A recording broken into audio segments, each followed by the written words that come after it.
Hello and welcome back to The Broken Doll.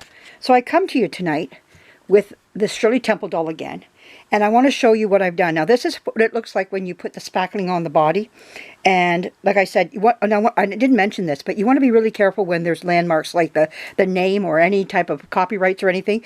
You want to make sure you're not zeroing in on those. You want to keep those there and keep them as fresh as possible. You can see I went right around because I won't be I'll go up to sanding them very carefully around here, and I'll be really slow in my sanding, but I will not hit those letters. I will be very careful with them.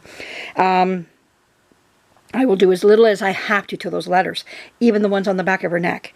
Now, this is what it looks like when I put the spackling all over her body, and then this is what it looks like when you start to take it off. Now, I've still got to perfect it a little bit more, but I wanted to make this video just to show you.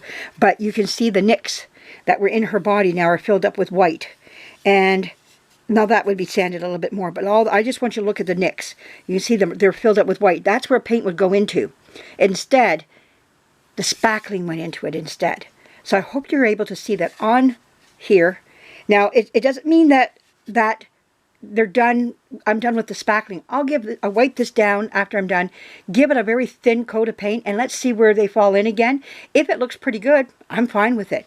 If I nail the biggest percentage of them, I'm really happy with it then. The odd one, you'll never get them all, you know.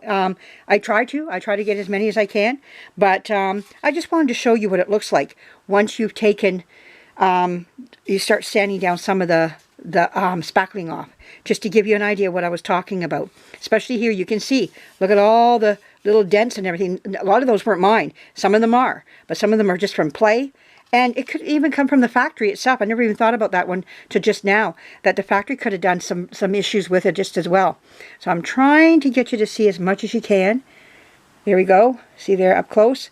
And where the spackling fell into that instead of the paint. So you keep seeing that you never can put enough paint on to get in to fill those up.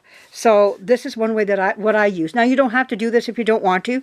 If you don't mind the little nicks and everything, that's fine. But this is just what I do, and it does turn out nice and smooth.